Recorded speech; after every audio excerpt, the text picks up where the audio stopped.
de volta com nossa série Carreiras, patrocinada pelo CIE aqui em Money Report.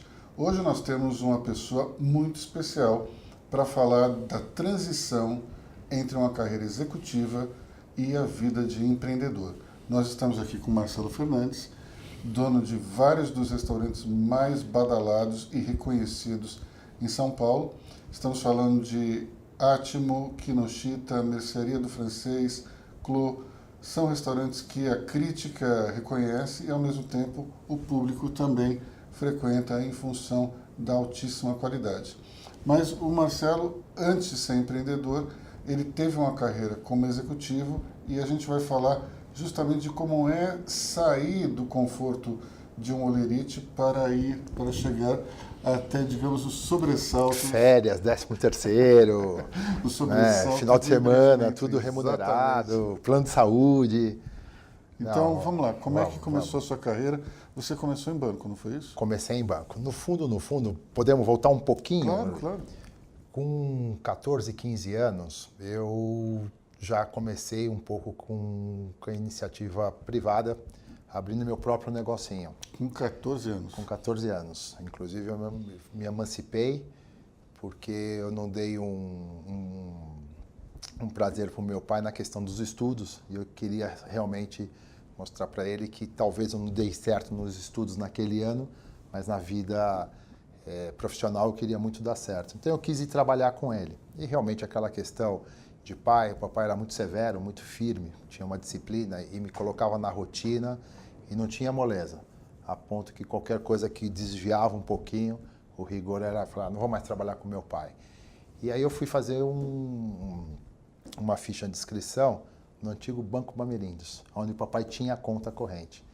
Infelizmente passei e aí comecei com 16 anos a trabalhar no Banco Bamerindos, que foi uma experiência incrível, Luiz, porque eu fui crescendo, entrei como mensageiro e próximo a completar 18 anos eu tive a promoção para assumir a subgerência de uma agência ali na região próximo da minha casa, aqui no bairro do Ipiranga.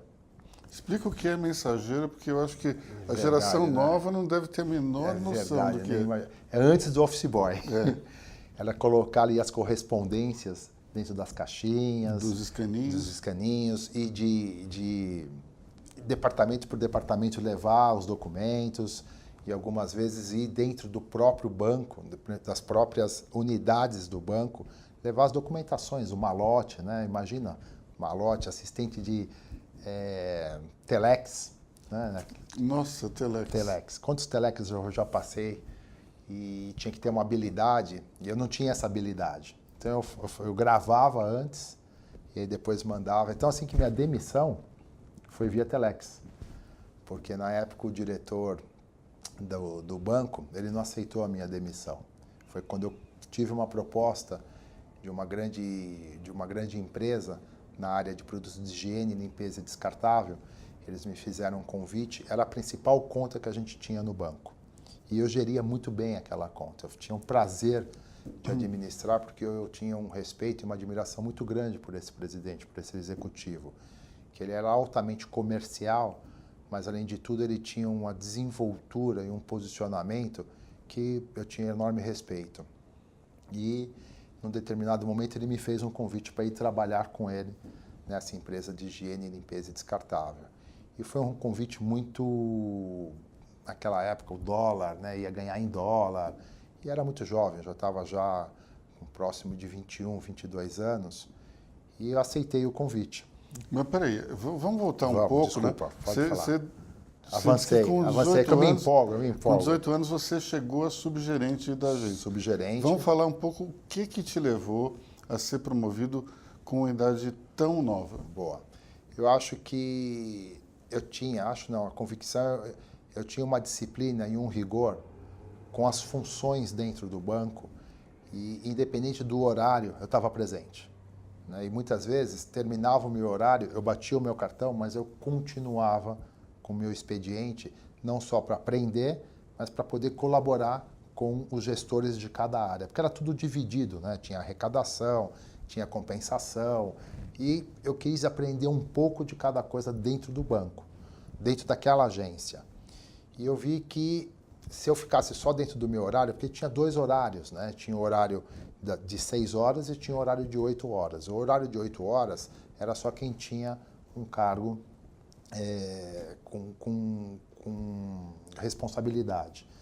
E eu falei, poxa, eu quero ter esse cargo para eu poder ter um maior desempenho e, obviamente, ganhar mais e poder ter algumas questões interessantes dentro de um plano de carreira que eu imaginava fazer, em virtude que o meu irmão já trabalhava no banco. E meu irmão estava indo muito bem. Eu falei, eu quero seguir os passos do meu irmão.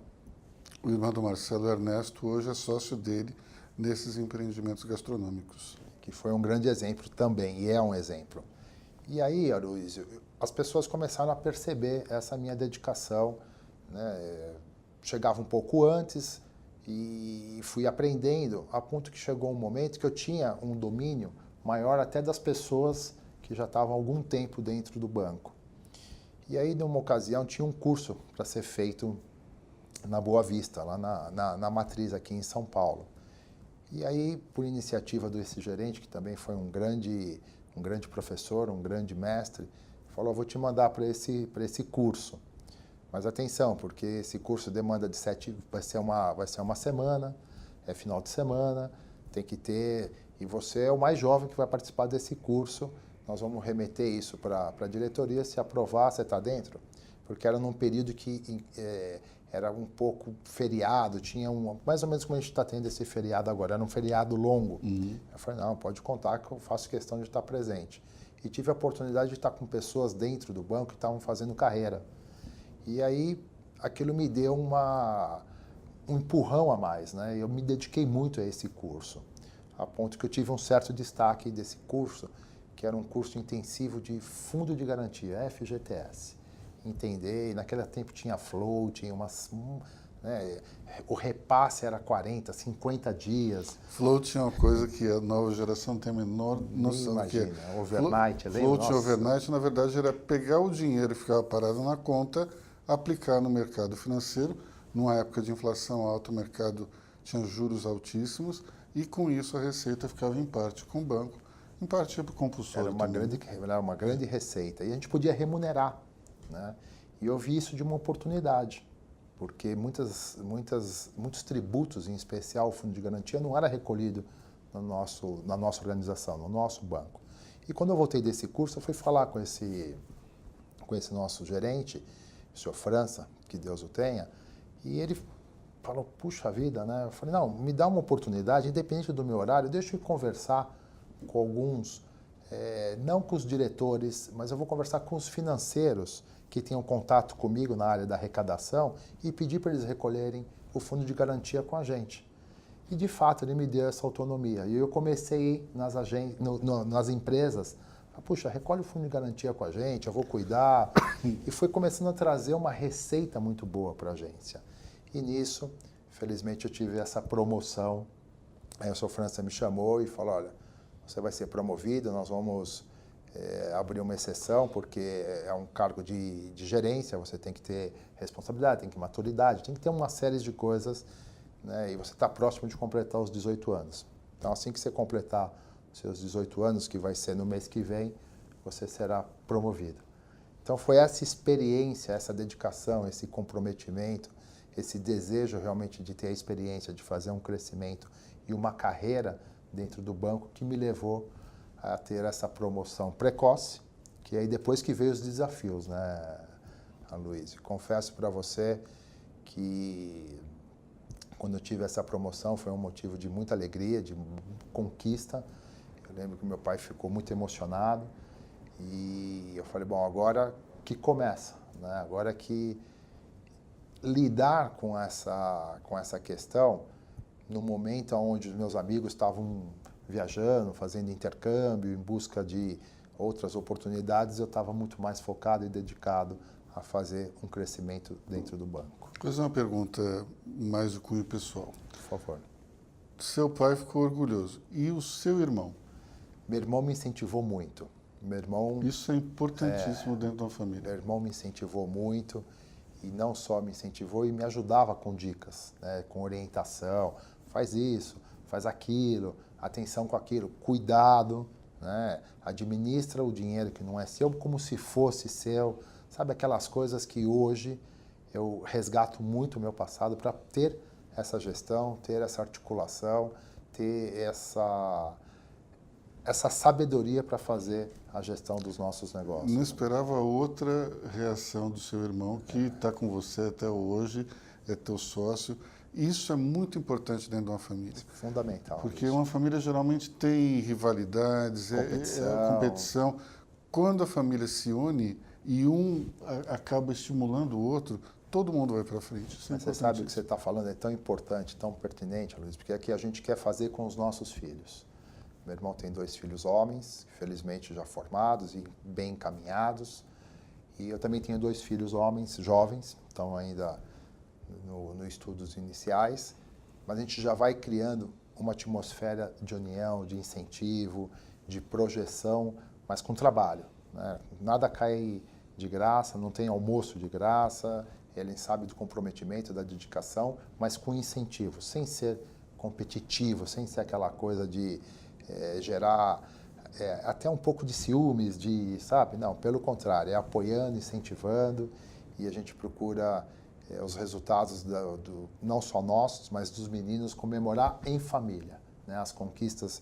Recentemente, o meu sobrinho mais novo teve uma super promoção, ele está com um objetivo muito interessante no Panamá, na Procter Gamble, e ele teve um reconhecimento precoce também. Está indo para o México, se Deus quiser, com um cargo importante. Então, a família toda vibrou, né? Desde os meus mais novos, com o próprio irmão do meu sobrinho, né? A família mesmo tem essa satisfação de primeiro, esse reconhecimento em família para poder potencializar e apoiar os meninos. Agora, vamos lá. Dos 18 aos 21, um pouco antes de você sair do banco, como é que foi esse período? Como é que foi o desenvolvimento da tua carreira? Numa idade ainda bem precoce, né? Precoce, mas, Luiz, você sabe que foi assim uma questão que aí começou a vir a questão do Brasil. Nós pegamos, eu já estava com um cargo importante já na agência, aí eu já estava não só como subgerente, mas como assistente do gerência, né? Então já assinava a PGC, que é aquela... para dar o crédito para o cliente, a gente tinha que fazer todo o dossiê, ir lá ver, né? Então já tinha que assinar com a responsabilidade de crédito. E mais do que isso, quando chegou o plano, a gente foi se adaptando, mas teve um plano que foi bastante impactante, que foi na hora que houve a questão que pegou o dinheiro de todos e só sobrou 50. Plano Collor. Plano Collor.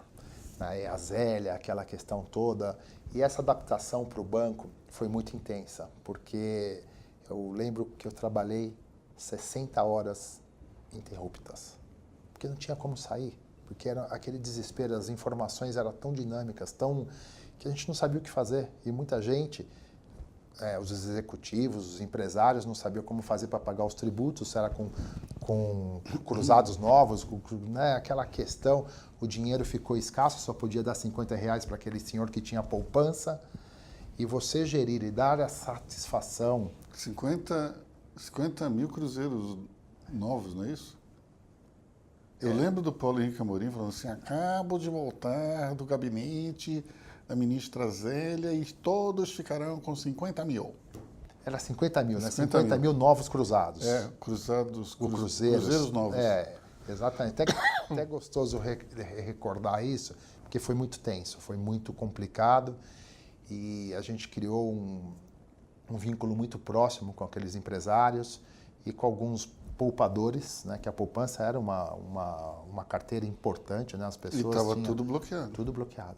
Mas como que eu vou pagar, filho? Eu lembro um senhor que tinha um carinho muito grande por mim, um bom cliente. Mas meu filho, como é que... E você dá essa segurança, isso te expôs muito. Então, você tinha que ter ali não só as orientações do banco, que eram extremamente dinâmicas, a gente recebia via telex, acho que não tinha fax ainda naquela situação. Então, era uma questão...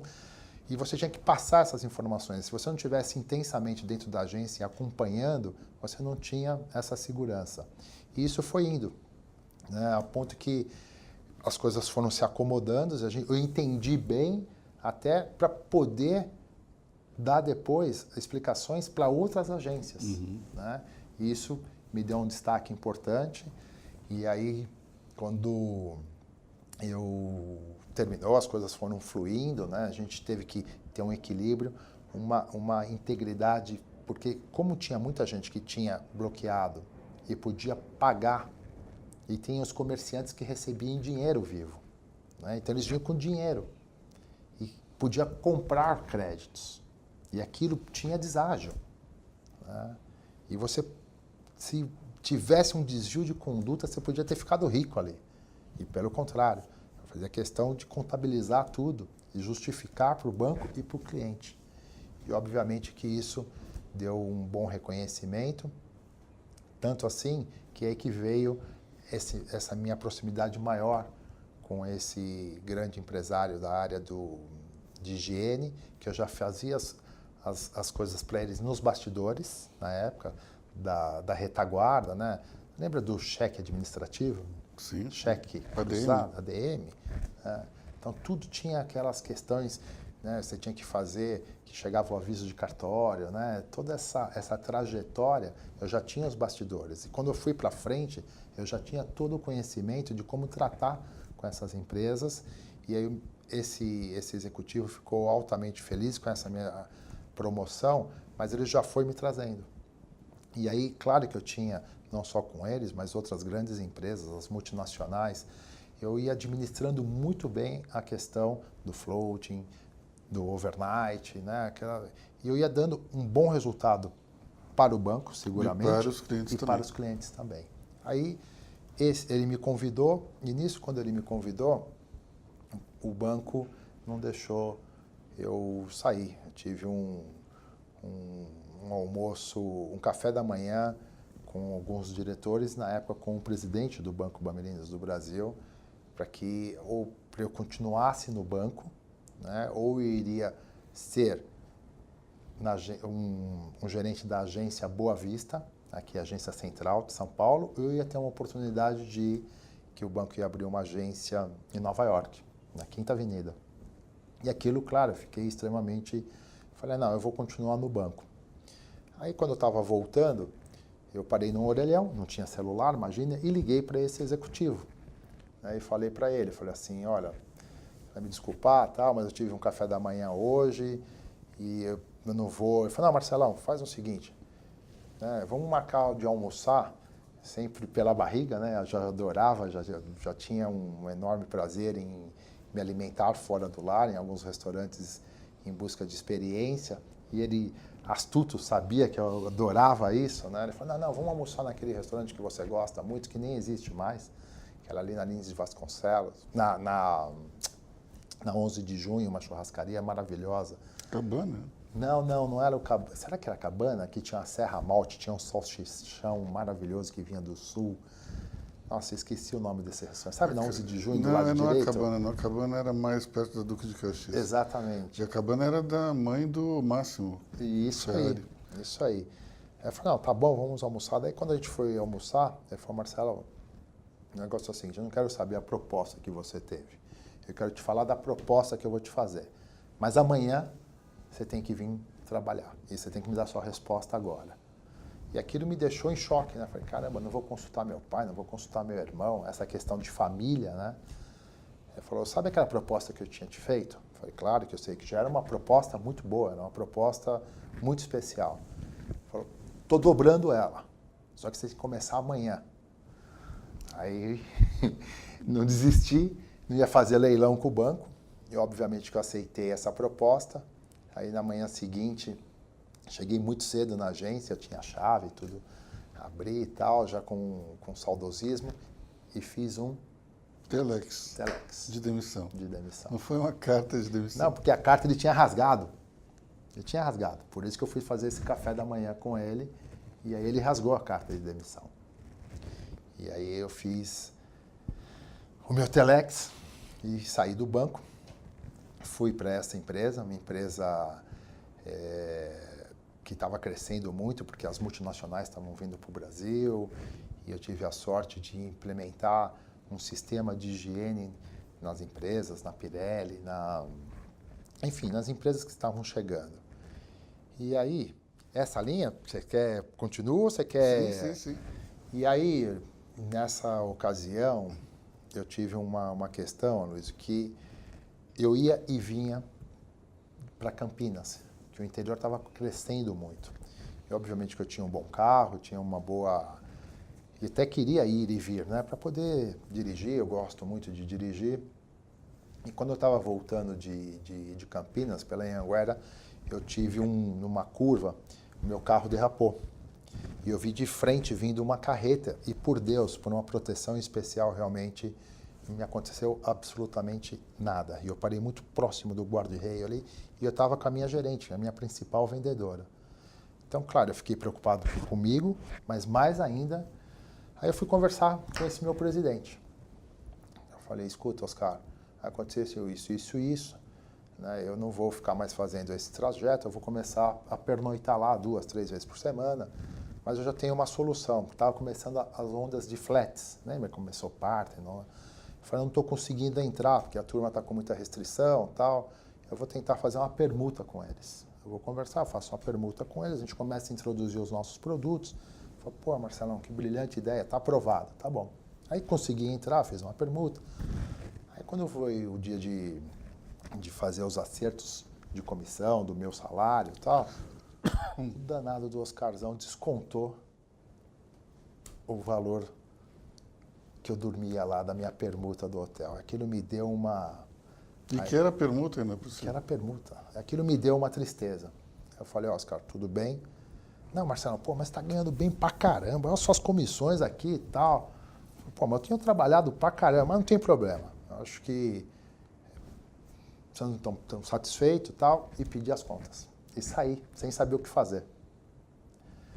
Aí que vem a questão da família. Eu fico até um pouco... Deixa eu só perguntar uma coisa. Vamos lá, vamos supor que você ganhasse 100. Quanto foi que ele te descontou? Eu representava 1%. Mas aí foi uma questão de princípio para você. Não foi justo. Não representava nada, mas não foi justo. Não foi correto. E você estava porque não quanto foi tempo lá? acordado. Eu estava já 4 anos. Não, ele tinha combinado de fazer a pergunta com Claro, você. né? Porque a questão de sempre você consultar é fundamental. Muitas vezes a gente acaba não tendo essa dinâmica no dia a dia, mas é pelo menos falar, comunicar. Né? Eu tinha feito isso. Né? E ele, infelizmente... E ele era ciente disso. Não é que ele falava, foi um descuido. Não, peraí. Não. Ele falou, não, Marcelo, mas você não representa nada. Eu falei, não é questão de não representar nada, é questão que foi combinado. Tal. Poxa vida, vou render muito mais para a empresa, né? E fora o risco. E aquilo me deixou chateado. Realmente, eu saí sem saber o que ia fazer, mas aí que vem a questão da família.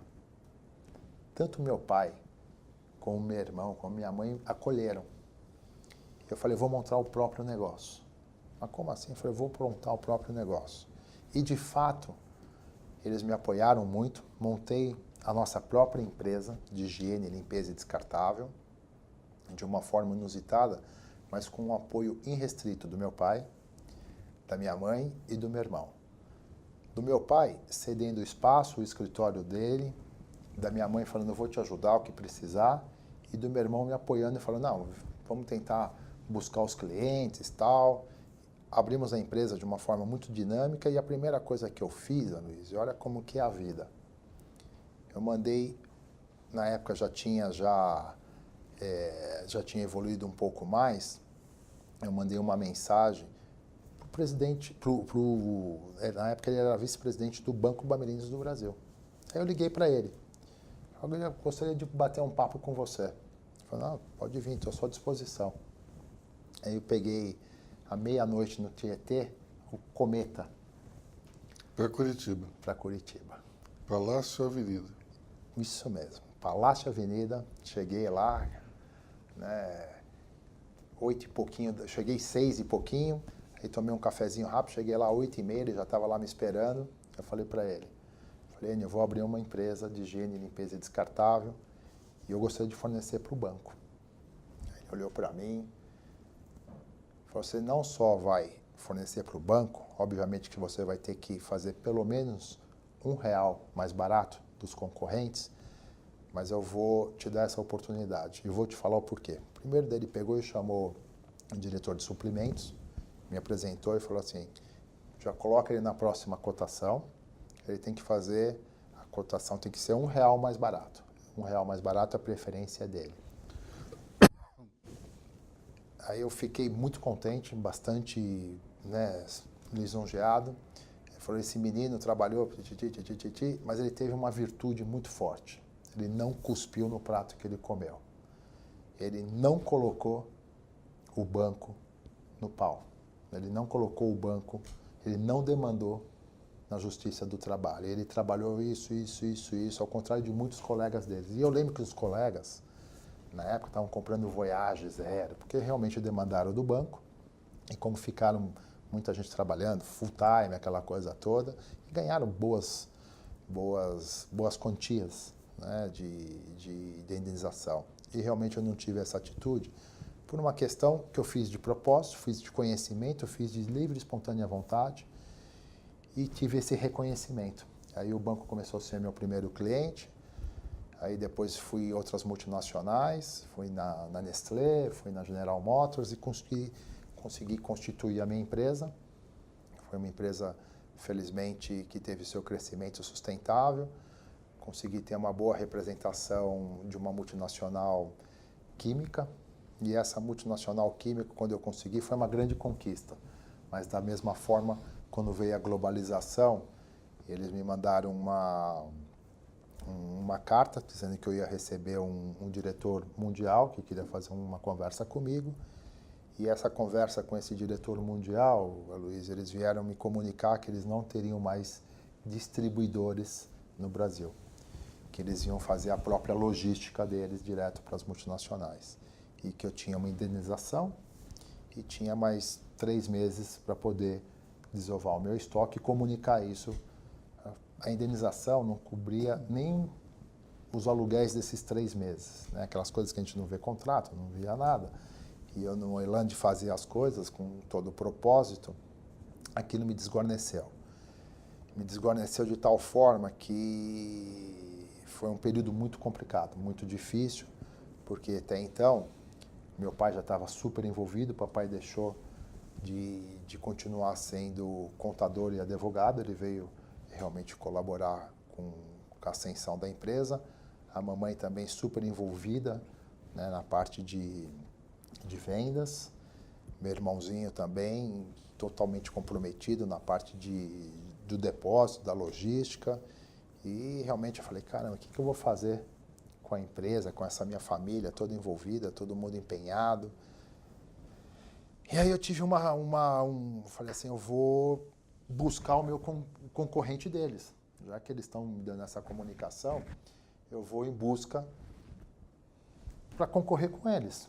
E de fato conversei com o pessoal da Ecolab, que era uma outra grande multinacional, uma potência. E a Ecolab falou, puxa, Marcelo, a gente tem sim interesse, você é uma pessoa, uma referência no mercado, as empresas que você atende com o meu concorrente, a gente quer estar lá, mas você faz um trabalho muito forte que eles não deixam a gente nem levar amostras. Mas na sua região a gente já tem um distribuidor. Eu falei, caramba, quem é o distribuidor? Ah, é tal empresa. Na época era Estoque Limpo. Eu falei, eu conheço bem o Ronaldo. Conversa com ele então, Marcelo, quem sabe. E de fato eu fui conversar com o Ronaldo, uma pessoa extremamente querida, ele adorou a ideia. E aí, antes de começar essas histórias de fusões, que depois começou a ter bastante fusões, a gente tentou fazer uma fusão. E confesso que essa fusão não foi bem sucedida, em virtude, apesar do Ronaldo ser um excepcional empresário, ele tinha uma característica mais centralizadora. Ele tinha um perfil de ser mais centralizador, né? E eu gostava mais de formar a equipe, delegar para que a gente tinha um sucesso de multiplicação. Aí teve um choque de cultura. Teve um choque de cultura fortemente. E eu sou mais diurno, ele era um pouquinho mais noturno, então houve uma incompatibilidade de trabalho, não muito favorável, apesar dele ser um excepcional empresário, um excepcional executivo. E aquilo não veio dar certo. Infelizmente, todo o meu fundo de comércio, o meu estoque, acabei perdendo tudo isso.